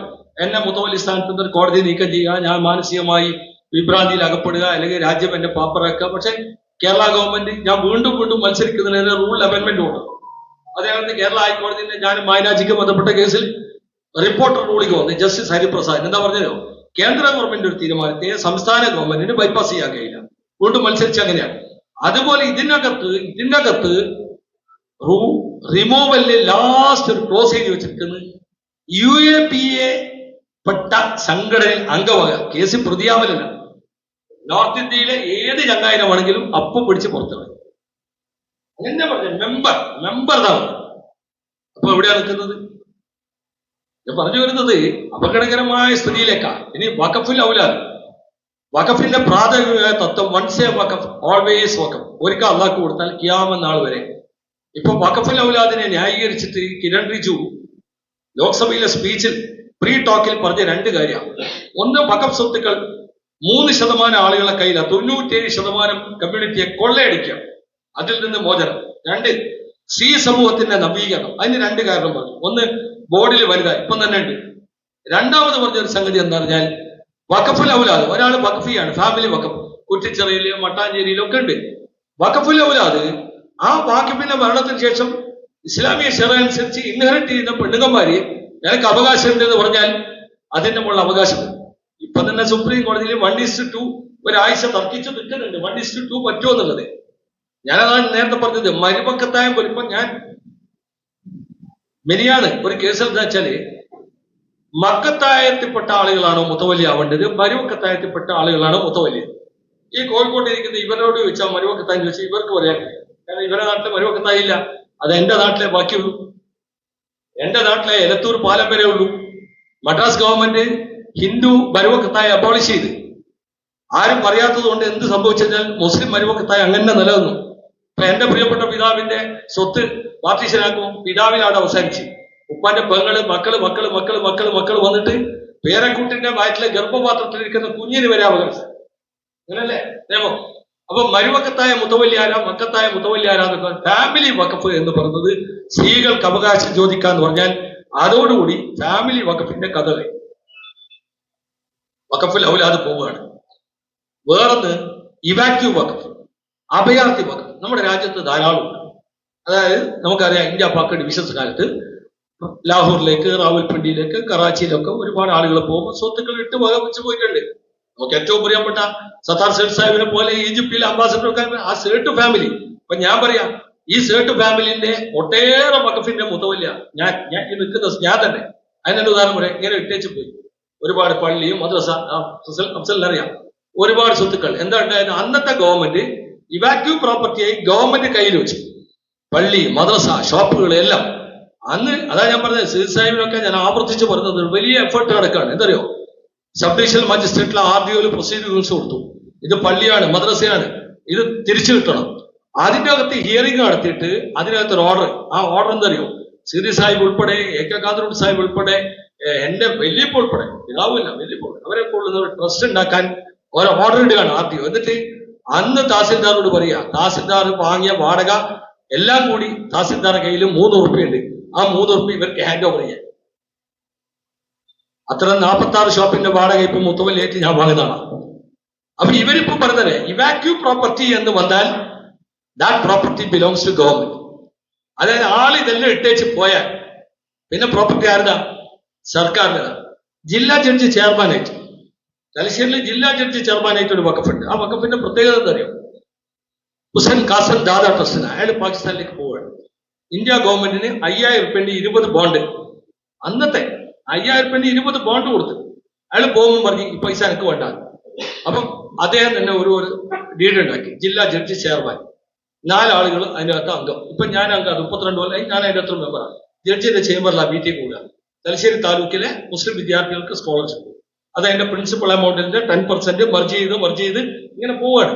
ഞാൻ അന്ന് തമാശക്ക് പറഞ്ഞു ജഡ്ജിയോട്, അതിന്റെ ചെയർമാനായിരുന്ന എല്ലാ ജഡ്ജിമാരും കേരള ഹൈക്കോടതിയിൽ ജസ്റ്റിസ് ആയ ആളുകളാണ്. ഒരുപാട് ബറക്കത്തുള്ള, ഉബൈദ്, ജെയിംസ്, എല്ലാം, ഷിർസി മാമൻ, എല്ലാ ആളുകളും. ഞാൻ പറഞ്ഞ അന്ന് സെർട്ടൂനെ ഞാൻ കണ്ടെങ്കിൽ മൊത്തം തലശ്ശേരി മേടിച്ചു. നിങ്ങൾ 1947 വള്ളെ കാരെങ്കിൽ ബാഗിലിട്ടിട്ട് പോവോ? മൊത്തം തലശ്ശേരി പട്ടണം വായിക്കാം. അതിന്റെ ഇൻട്രസ്റ്റ് എന്ന് പറഞ്ഞാൽ 10%, 8%, 6% എത്ര വരിക? അങ്ങനെയുള്ള വഖഫുണ്ട്. ഇനി പുതിയ നിയമം അനുസരിച്ച് അതും ഗവൺമെന്റിന്റെ എന്ന് പറഞ്ഞാൽ, അപ്പൊ അത്തരം വഖഫുകളെ എല്ലാം ഈ നിയമം ബാധിക്കാൻ പോവുകയാണ്. അപ്പൊ ഞാൻ പറഞ്ഞത്. പിന്നെ വേറെ കാര്യം, സാധാരണ പാർലമെന്റ് ഒരു നിയമം പാസ്സാക്കിയാൽ ആ നിയമത്തിന്റെ ഒരു പ്രത്യേകത എന്ന് പറയും, ആ നിയമത്തെ വേണമെങ്കിൽ നമുക്ക് പേരിങ്ങനെ ഇട്ട് വിളിക്കാം, മാതൃ നിയമം. അതിന്റെ കുട്ടികളാണ് ഓരോ സംസ്ഥാനത്തും അത് നടപ്പിലാക്കുന്ന റൂൾ ഉണ്ടാക്കും. ആ റൂളിനനുസരിച്ച് ഓരോ സ്റ്റേറ്റിലും അത് ഇംപ്ലിമെന്റ് ചെയ്യുക. ഇപ്പൊ പറഞ്ഞത് റൂളും അവരുണ്ടാക്കുന്ന, റൂൾ സെൻട്രൽ ഗവൺമെന്റ് ഉണ്ടാക്കുന്ന ഫെഡറൽ സെറ്റപ്പിനെതിരാണ്. ഒരു സ്റ്റേറ്റിനെ അംഗീകരിക്കാത്ത ഫെഡറൽ സെറ്റപ്പിനെതിരാണ്. അങ്ങനെ ഈ നിയമത്തെ നിർവചനത്തിലായിരുന്നാലും എക്സിക്യൂഷനിലായിരുന്നാലും പിന്നെ മുസ്ലിം, അതായത് വഖഫ് എക്സിക്യൂട്ട് ചെയ്യുന്ന മുസ്ലിമിന്റെ കാര്യത്തിൽ, നോൺ മുസ്ലിമിന്റെ കാര്യത്തിൽ, അതുപോലെ ബോർഡിന്റെ കാര്യത്തിൽ, സിഒന്റെ കാര്യത്തിൽ, കണക്ക് കൊടുക്കുന്ന കാര്യത്തിൽ, വഖഫുൽ ഔലാദിന്റെ കാര്യത്തിൽ, അതുപോലെ തന്നെ ഇവാക്യൂ പ്രോപ്പർട്ടിയുടെ കാര്യത്തിൽ, അതുപോലെ തന്നെ മുതവല്ലിയെ റിമൂവ് ചെയ്യുന്ന കാര്യത്തിൽ, അങ്ങനെ തുടങ്ങി വളരെ മാരകമായ ഒരു കമ്മ്യൂണിറ്റിയെ ബാധിക്കുന്ന മാരകമായ രൂപത്തിലാണ് ഈ ബില്ല് വന്നത്. പിന്നെ ഈ ബില്ലിന്റെ മുകളിൽ നിങ്ങൾ ശ്രദ്ധിക്കേണ്ട കുറേ സംഗതി ഞാൻ അവസാനിപ്പിക്കുന്നു. കാരണം ശ്രദ്ധിക്കേണ്ടത്, ഇപ്പൊ ക്രിസ്ത്യൻ കമ്മ്യൂണിറ്റി ആദ്യമൊക്കെ വളരെ ഹാപ്പി, ബില്ല് പാസ്സാവണം. പാസ്സായ അന്ന് രാത്രി പെരുന്നാൾ മാസം കണ്ട പോലെ പടക്കം പൊട്ടിക്കുന്ന, യാഥാർത്ഥ്യത്തിന് വളരെ വളരെ സന്തോഷകരമായ സംഗതി. ഒരു കാര്യം ഞാൻ പറയട്ടെ, ഞാൻ എന്റെ പ്രസംഗത്തിന്റെ തുടക്കത്തിൽ പറഞ്ഞില്ലേ, നമ്മൾ ആവർത്തിച്ച് പറഞ്ഞു, മുസ്ലിം കമ്മ്യൂണിറ്റി രാജ്യത്തിലെ ഒരു നിയമ സംവിധാനത്തിനകത്ത് മാത്രമേ ഇക്കാലം അത്രയും വഖഫിന്റെ സ്വത്ത് വകകൾ സംരക്ഷിച്ചിട്ടുള്ളൂ, പരിപാലിച്ചിട്ടുള്ളൂ. പക്ഷെ ഇവരങ്ങനെയല്ല. ഞാൻ ആദ്യം ഹിന്ദു കമ്മ്യൂണിറ്റി എടുക്കാം. ഹിന്ദു കമ്മ്യൂണിറ്റിയെ ഫസ്റ്റ് എടുക്കാം. ഹിന്ദു കമ്മ്യൂണിറ്റിക്ക് ക്വാളിഫൈഡ് ആയ ഒരു ബില്ലുണ്ടോ? നിങ്ങൾ ശ്രദ്ധിച്ചു, നമ്മളൊരു പഠിക്കാൻ CHRന്റെ ഈ 4 മുറിക്കകത്ത് ഇരുന്ന് നമ്മൾ ആലോചിക്കാം, ഒരു അക്കാഡമിക് വ്യൂല് ഹിന്ദു കമ്മ്യൂണിറ്റിക്ക് ഒരു ക്വാളിഫൈഡ് ദേവസ്വം ആക്ട് ഉണ്ടോ? ഇല്ലല്ലോ. Hindu religious charitable endowment act അകത്ത് തന്നെ നിങ്ങളിപ്പോ കേരളം എടുത്താൽ മതി, എത്ര ദേവസ്യ? മലബാർ ദേവസ്വം, തിരുവിതാംകൂർ ദേവസ്വം, കൂടൽമാണിക്യം ദേവസ്വം, ഗുരുവായൂർ ദേവസ്വം, 5 ദേവസ്വം. ഞാൻ പലപ്പോഴും ഇവരുമായൊക്കെ ഉള്ള പല കണക്ഷനിലും ഞാൻ ചോദിച്ചു, കേരളത്തിൽ ഏകീകൃത ദേവസ്വം നിയമം എന്താ വരാതെ പോയി? അപ്പൊ അവർ പറഞ്ഞത്, പണ്ട് രാമണിക്കുറുപ്പ്, PR കുറുപ്പാണ് പണ്ട് 67 മിനിസ്ട്രിയിൽ കൊണ്ടുവരാൻ നോക്കിയത്. അപ്പൊ ചില രാഷ്ട്രീയമായ കാരണങ്ങളിൽ PR, TV തോമസ് ഒക്കെ രാജിവെക്കുന്നത്. പിന്നെ അതിന്റെ ബേക്കിൽ കാർത്തികേയൻ, ഇങ്ങനെ പലരും രാജിവെച്ചപ്പോ ഹിന്ദു സങ്കല്പം അനുസരിച്ച് ഈ ദേവസ്വം കേന്ദ്രീകരിച്ച് നിയമം കൊണ്ടുവന്നിട്ട് ശകുനിയാണെന്ന് കണ്ടിട്ട് ആരും പിന്നെ അതിന് മുൻകൈ എടുത്തില്ല. പിന്നെ മാത്രമല്ല, തമാശയൊക്കെ അവർ പറഞ്ഞ തിരുവിതാംകൂർ ദേവസ്വം കൊണ്ട് ജർമ്മനിൽ പറഞ്ഞത്, എന്തിനോടും ഒരു ബോർഡാക്കുന്ന 5 ബോർഡും 5 ചെയർമാനും ഉണ്ട്, എന്തിനാ ഇതിന് കുറക്കുന്നത്? അതിന് 5 കാറും ഉണ്ട്, എന്തിനാ ഒരു കാറാക്കുന്നതാണ്? അപ്പൊ ഏതായാലും അവർക്ക് നിയമം ഇല്ല, അത് വിട്ടെ. ഇനി ക്രിസ്ത്യാനികളുടെ കാര്യം പറയാം. അവരാണല്ലോ ഇപ്പൊ വലിയ ആഹ്ലാദം നടത്തുന്നത്. നിങ്ങൾ എഴുതി വെച്ചു, VR കൃഷ്ണൻ ആദ്യമായിട്ട് ഗവൺമെന്റ് കൊടുത്ത റിപ്പോർട്ട് പറഞ്ഞു, ക്രിസ്തീയ സ്വത്തുവകകളുടെ കാര്യത്തിൽ ഒരു നിയമം അനിവാര്യമാണ്. ക്രിസ്ത്യൻ കമ്മ്യൂണിറ്റി അഡമന്റ് സ്റ്റാൻഡ് എടുത്തു. നോ. KT തോമസ് വളരെ കൃത്യമായി രണ്ടാമത് പിണറായി ഗവൺമെന്റ് കൊടുത്ത റിപ്പോർട്ടിൽ പറഞ്ഞു, ക്രിസ്ത്യൻ സ്വത്തുവകകളെ സംബന്ധിച്ച ഒരു നിയമം അനിവാര്യമാണ്. അന്ന് സഭ മുഖം തിരിഞ്ഞു. ഏറ്റവും അവസാനം 3 മാസം മുമ്പ് റിപ്പോർട്ട് റൂളിംഗ് വന്നു മദ്രാസ് ഹൈക്കോടതിയുടെ. ക്രിസ്തീയ സ്വത്തുക്കളുടെ ഒരു നിയമം അനിവാര്യമാണ്. അതവർക്ക് ബാധകമല്ല എന്ന് മാത്രമല്ല, അവർക്കത് ബാധകമല്ല എന്ന് മാത്രമല്ല. നിങ്ങൾ ശ്രദ്ധിച്ചാൽ ഞാൻ ഒരു ചെറിയ എക്സാമ്പിൾ പറയാം. കേരളത്തിലെ പ്രസിദ്ധമായ അങ്കമാലി രൂപതയിലെ വിവാദം എന്തായിരുന്നു? ഭൂമി ഇടപാട്. പത്രമാധ്യമങ്ങളിലൊക്കെ വന്ന് അന്നെന്താ ആർജേരി ബിഷപ്പിന്റെ ആർഗ്യുമെന്റ്? ഞാൻ കാനോൻ നിയമത്തിന് വിധേയമാണ്, രാജ്യത്തിലെ നിയമങ്ങൾക്ക് ഞാൻ വിധേയനല്ല. അപ് ടു സുപ്രീം കോടതി ഫൈറ്റ് ചെയ്തു. സുപ്രീം കോടതി പറഞ്ഞു രാജ്യത്ത് നിലനിൽക്കുന്ന എല്ലാ നിയമങ്ങളുടെ മുമ്പിലും എല്ലാ പൗരനും ഒരേ തുല്യതയാണ്. അങ്ങനെയാ പിന്നെ കോടതിയിൽ വന്നത്. അങ്ങനെയാണ് ഇന്നലെ മരിച്ചുപോയ ഫ്രാൻസിസ് മാർപ്പാപ്പ അങ്കമാലി രൂപതയിൽ നിന്ന് അദ്ദേഹത്തെ നീക്കം ചെയ്തു. ശ്രദ്ധിച്ച് ഞാൻ പറയട്ടെ, ക്രിസ്ത്യൻ കമ്മ്യൂണിറ്റി ഇതിനകത്ത് കൊട്ടിഘോഷിക്കാനൊന്നുമില്ല. ഞാൻ നേരത്തെ പറഞ്ഞ ഫെറയുടെ NOC ഒരു ഭാഗത്ത് പോയി 10,000 സ്ഥാപനങ്ങൾ. എല്ലാ നിയമസഭയിലും ക്രിസ്തീയ ന്യൂനപക്ഷങ്ങളുടെ ഏറ്റവും മൈനോറിറ്റി വിങ്ങാണ് ആംഗ്ലോ ഇന്ത്യൻ നിയമസഭയിലെ പ്രാതിനിധ്യം. ഏറ്റവും ഇവിടെ കേരളത്തിൽ അവസാനം ലൂയി ഫെർണാണ്ടസ്. ഇപ്പൊ എന്താ ആംഗ്ലോ ഇന്ത്യൻ പ്രാതിനിധ്യം പോയില്ലേ? എല്ലാ സഭയിൽ നിന്നും എടുത്തു കളഞ്ഞു. മണിപ്പൂർ വിഷയം ഒരു ഭാഗത്ത് കിടക്കുന്നു. ജാംഷഡ്പൂരിലെ ഫാദർ ഡേവിഡ് ബിനിയാൽ ആക്രമിക്കപ്പെടും. ജബൽപൂരിൽ ഒറീസയിൽ ഗ്രഹാൻസ് ശ്രീനി 2 കുട്ടികളെയും കൊന്ന പ്രതി മിനിയാൻ അദ്ദേഹം മോചിപ്പിച്ച് സന്തോഷത്തോടെ പുറത്തു വരുമ്പോൾ സിന്ദാബാദ് വിളിക്കുന്നത് വിയർച്ചിപ്പിക്കാൻ ഒക്കെ നമ്മൾ കാണുകയാണ്. രാജ്യത്തിലെ പൊളിറ്റിക്കൽ രാഷ്ട്രീയ രംഗത്ത് ഓരോ ഗ്രഹാൻ ശ്രീനി നമ്മൾ കണ്ടല്ലോ. സ്റ്റാലിൻ സ്വാമി എന്ന സംഗതി ജയിലിനകത്ത് മരിക്കുന്ന ഒരു നീതിന്യായ വ്യവസ്ഥയുടെയും പരിരക്ഷ കിട്ടാതെ ഒരു ആക്ടിവിസ്റ്റ് മരിച്ചതും ഈ രാജ്യത്താണ്. അവരത്ര വലിയ ആഹ്ലാദിക്കാനില്ല. ചർച്ച ആക്ട് ഇതിന്റെ പുറകിലൂടെ വരും. അപ്പൊ മിനിയാന്ന് ഞാൻ മീഡിയ വണ്ണിന്റെ ഹിറയിൽ ക്ലാസ് എടുക്കുമ്പോൾ കേരളത്തിൽ ഒരു കോളമിസ്റ്റ് വെച്ചു, ചർച്ച ആക്ട് വരും എന്ന് പറഞ്ഞിട്ട് നിങ്ങൾ എന്തിനാ സന്തോഷിക്കുന്നത്? ക്വസ്റ്റ്യനാണ്. ഞാൻ പറഞ്ഞ സന്തോഷം കൊണ്ട് പറഞ്ഞല്ല, പുറകെ വരുന്നുണ്ട്. ആലോചിച്ച് നിൽക്കാൻ വേണ്ടി പറഞ്ഞതാ. വഖഫ് ആക്ട് രാജ്യത്ത് നിലനിൽക്കുന്നു. കാലാനുസൃതമായ പരിഷ്കരണങ്ങൾക്കൊക്കെ വിധേയമായി ഓരോ ഘട്ടത്തിലും 54 വന്നു, 95 വന്നു, 2013 വന്നു. വരുന്നതിന് നമ്മൾ ഇതിനല്ല, വരണം. ഓരോ നിയമത്തിനും കാലാനുസൃതമായ പരിഷ്കരണം വേണം. ഇപ്പൊ നമ്മളെ ഹൈക്കോടതി മുസ്ലിം കമ്മ്യൂണിറ്റിയിലെ കുല്ല് 6 or 7 കേസ് ജോയിന്റ് ട്രയൽ എടുത്തിട്ട് എന്താ മുസ്താഖ് പറഞ്ഞില്ലേ, കുല്ല് അനിവാര്യമാണ്, ഡിക്ലറേഷൻ വേണം. നിയമത്തിൽ കാലാനുസൃതമായ മാറ്റം വേണം. പക്ഷേ ഒരു കമ്മ്യൂണിറ്റിയെ സാരമായി ബാധിക്കുന്ന നിയമം വരുമ്പോ അതിന്റെ പേരിൽ മറ്റൊരു സമുദായം പടക്കം പൊട്ടിക്കരുത്. അതാണ് ഫാദർ പോൾ തേലക്കാട്ട് പറഞ്ഞത്. പടക്കശാലിന്റെ മുമ്പിലൂടെ തീപ്പെട്ടിയുമായി അലസമായി നടക്കണ്ട, പൊട്ടാനിരിക്കുന്നുണ്ട്. അത് അവർക്കൊരു സൂചന. മിനിയാന്ന് ജമാഅത്തിന്റെ സംഘമുണ്ട് എറണാകുളത്ത്. നമ്മുടെ ജോയിന്റ് പാർലമെന്ററി കമ്മിറ്റി പങ്കെടുത്ത 2 MP മാർ, ഡൽഹിയിലെ ഇമാമും തമിഴ്നാട്ടിലെ MP-യും അതുപോലെ ബഷീർ സാഹിബ് ഉൾപ്പെടെ വന്നിരുന്നു. ഫാദർ പോൾ തേലക്കാട്ട് പ്രസംഗിച്ചു. ആ പ്രസംഗത്തിലൊക്കെ പറഞ്ഞ് ചൂണ്ടിക്കാണിച്ച സംഗതി അതാണ്. അപ്പൊ ഒരു കമ്മ്യൂണിറ്റിക്കാരെ സന്തോഷിക്കാനൊന്നുമില്ല. ഇതൊക്കെ രാജ്യത്ത് പല സംഗതി. നമ്മൾ കമ്മ്യൂണലായി ചിന്തിക്കണം. നമ്മൾ ലീഗലായി, സോഷ്യലായി, പൊളിറ്റിക്കലായി നമുക്ക് എന്താ ചെയ്യാൻ കഴിയും? കമ്മ്യൂണലായിട്ട് ഇങ്ങനെ ഓരോ ആളുകൾ ഓരോ സംഗതികൾ പറയും. പ്രത്യേകിച്ച് കേരളത്തിൽ ഞാൻ പറയാം, കേരളം സേഫാന്ന് വഖഫിന്റെ JPC റിപ്പോർട്ടിലൊക്കെ കേരള ഇസ് മോർ സേഫ് എന്ന് പറഞ്ഞിട്ടുണ്ട്. ഇന്ത്യ ടുഡേന്റെ സർവേയിൽ 2 ലീഗൽ മെമ്പർമാരെന്ന് പറഞ്ഞിട്ടുണ്ട്. ഞാൻ ആരാന്നും പറഞ്ഞില്ല, നിങ്ങൾ ഊഹിച്ചാൽ മതി. വളരെ കൃത്യമായി ഇന്ത്യ ടുഡേ നടത്തിയ ഒരു സർവേക്കകത്ത് പറഞ്ഞിട്ടുണ്ട് ബോർഡിനെ കുറിച്ചൊക്കെ. പക്ഷേ നിങ്ങൾ മനസ്സിലാക്കേണ്ടത്, ഇതിനകത്ത് കമ്മ്യൂണലായി വർത്തമാനം പറഞ്ഞ് പ്രശ്നങ്ങൾ ഉണ്ടാക്കാൻ ആര് ശ്രമിച്ചാലും അത് നമ്മുടെ പണിയല്ല. നമ്മൾ അങ്ങനെ വിഷയം കൊണ്ട് ഇപ്പൊ നമ്മളെ കേരളത്തിൽ പോലും സേഫ് അല്ല എന്ന് ഞാൻ പറയാൻ കാരണം അറിയോ? ഞാൻ എല്ലാ കാലത്തും UDF-ലും LDF-ലും ഒക്കെ ഉള്ള ആളുകൾ പറയും കേരളം പൊളിറ്റിക്കലായി സ്റ്റാബിളാണ്. ഒരിക്കലും ആണെന്ന് ഇപ്പൊ പറയാൻ കഴിയാത്ത സ്ഥിതിയുണ്ട്. എന്തുകൊണ്ടറിയോ?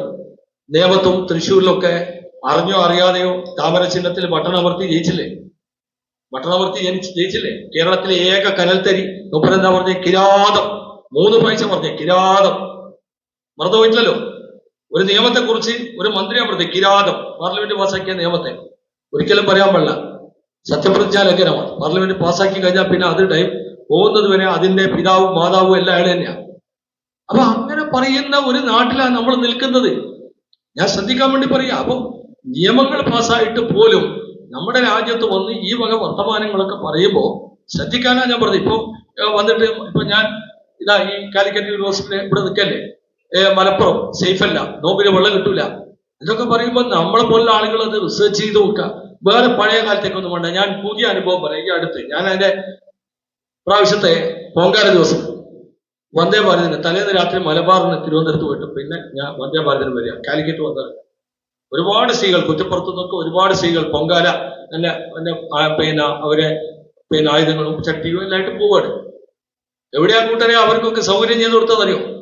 തിരുവനന്തപുരത്തെ പാളയം പള്ളിയും മണക്കാട് പള്ളിയുടെയും വാതിൽ തുറന്നു കൊടുത്തിട്ട് അതിന്റെ അകത്ത് ഇരുന്നിട്ടാണ് പൊങ്കാലയ്ക്ക് വേണ്ടി സഹോദരങ്ങൾ ഒരുങ്ങിയത്. ഇത് കേരളമാണ്, മഹോന്നതമായ മാതൃകയാണ്. ഇനി രണ്ടാമത്തെ കാര്യം പറയാം. ഇപ്പൊ മദ്രാസിന് വേണ്ടി 3 വിക്കറ്റ് വീഴ്ത്തിയ വിഘ്നേഷ് എന്താ മീഡിയക്കാരോട് പറഞ്ഞത്? എന്റെ ക്രിക്കറ്റിന്റെ ഉസ്താദ് ഷെരീഫ് ഉസ്താദാണ്.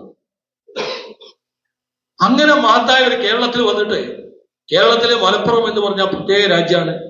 ഒരു മലപ്പുറത്ത് മുസ്ലിം അല്ലാത്ത ഒരാൾ ജയിക്കൂല എന്നൊക്കെ പറയുമ്പോൾ 24,432 വോട്ടിന് മുസ്ലിമായ എൻ.എ. കരീമിനെ A.K. ആന്റണി ഒരു ക്രിസ്ത്യാനി ഇല്ലാത്ത തിരൂരങ്ങാടി തോൽപ്പിച്ചിട്ടുണ്ട്.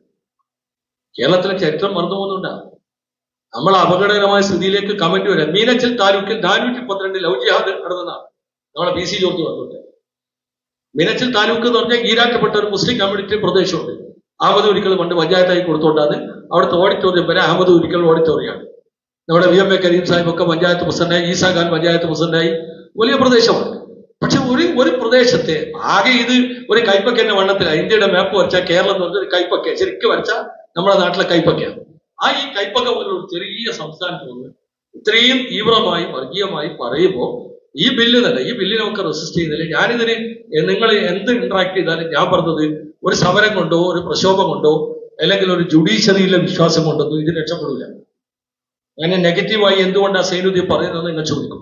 പ്രക്ഷോഭങ്ങളുടെ അർത്ഥമുണ്ട്. ഇപ്പൊ നമ്മളെ കർഷകരായി ഡൽഹിയിലും ഹരിയാനയിലെയും ദേശീയപാത ബ്ലോക്ക് ചെയ്തുകൊണ്ട് അർഹർ മഹാദേവ അല്ലാഹു അക്ബർ എന്ന് മുദ്രാവാക്യം വിളിച്ചപ്പോ അതേ പാർലമെന്റിനകത്ത് കർഷക ബില്ല് വിഡ്രോ ചെയ്യപ്പെട്ടിട്ടുണ്ട്. നമ്മൾ കണ്ടതാണ്. പക്ഷേ ഞാൻ ഈ പറയുന്നത് പ്രക്ഷോഭങ്ങളുടെ ജുഡീഷ്യറിയിൽ വിശ്വസിക്കാൻ പോകുന്നത് ചോദിക്കുന്നുണ്ട് പലയിടത്തും. ബാബരി വിധി പറഞ്ഞ ഒരാൾ രാജ്യസഭ MP ആണ്. ബാബരി വിധി പറഞ്ഞ ഒരാൾ തെലങ്കാന ഗവർണറാണ്. ഓഫറുകളുടെ പുറകെയാണ് ന്യായാധിപന്മാർ, ഓഫറുകളുടെ പുറകെയാണ് എല്ലാവരെയും അല്ല. അങ്ങനെയുള്ള ഒരു കാലത്തേക്ക് നമ്മുടെ രാജ്യം പോയിക്കൊണ്ടിരിക്കാം.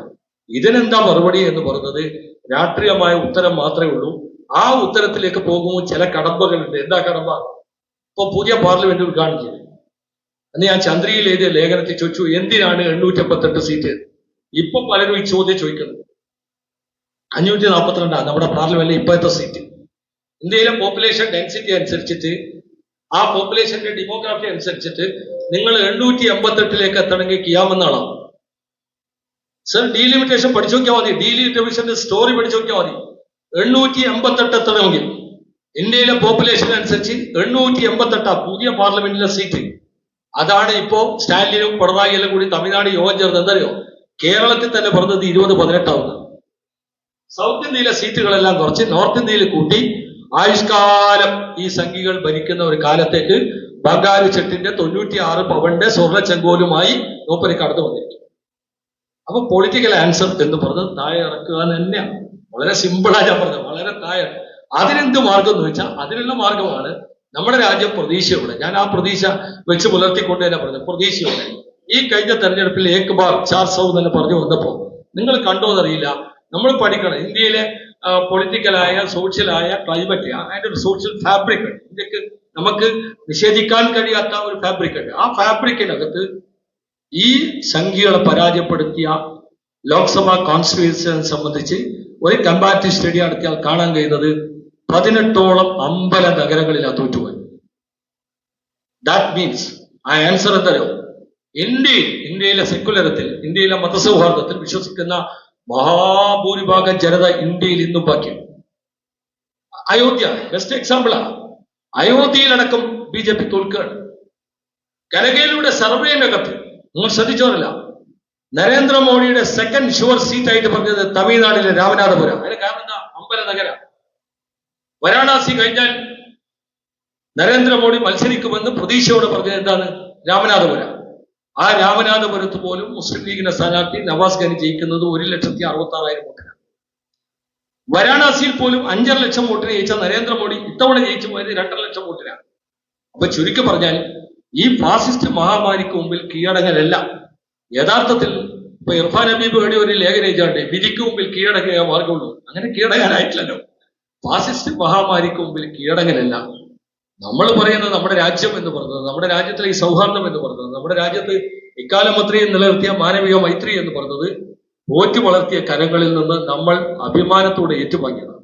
പ്രിയമുള്ളവരെ, അത് കാത്തു സംരക്ഷിക്കാനുള്ള ഒരു ഇന്റലക്ച്വൽ ഡിബേറ്റാണ് CH ചെയർ ഇന്നിവിടെ നടത്തിയിരിക്കുന്നത്. എല്ലാ അഭിവാദ്യങ്ങളും എല്ലാ നന്മകളും എല്ലാ പ്രാർത്ഥനകളും നേർന്നുകൊണ്ട് ഞാൻ അവസാനിക്കും.